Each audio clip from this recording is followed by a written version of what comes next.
Hey everyone, this is Sudipto and you are watching Option Time YouTube channel.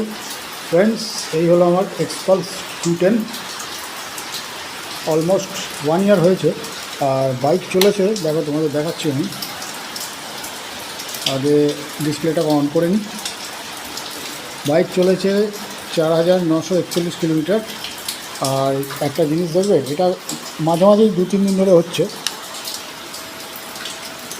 Engine on করলাম, fuel pump on হলো,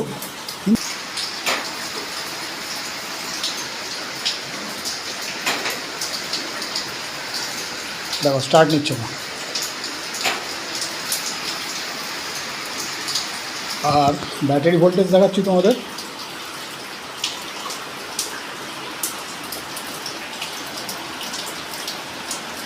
battery দেখো 12.5 volt দেখাচ্ছে। Self মারছি,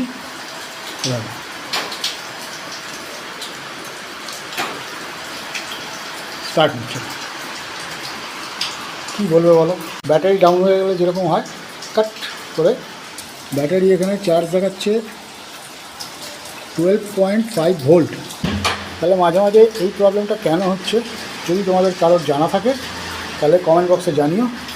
আর hero মোটোকর্পের কেউ যদি এই ভিডিওটাকে দেখে থাকো তাহলে এর সলিউশনটা আমাকে বলো, যে মাঝে মাঝে এরকম ব্যাটারি ডাউন হয়ে যাওয়ার মতো কেন স্টার্ট নিচ্ছে না। ব্যাটারি ডাউন হয়ে গেলে যেরকম হয় যে স্টার্ট নেয় না, সেরকম কেন হচ্ছে।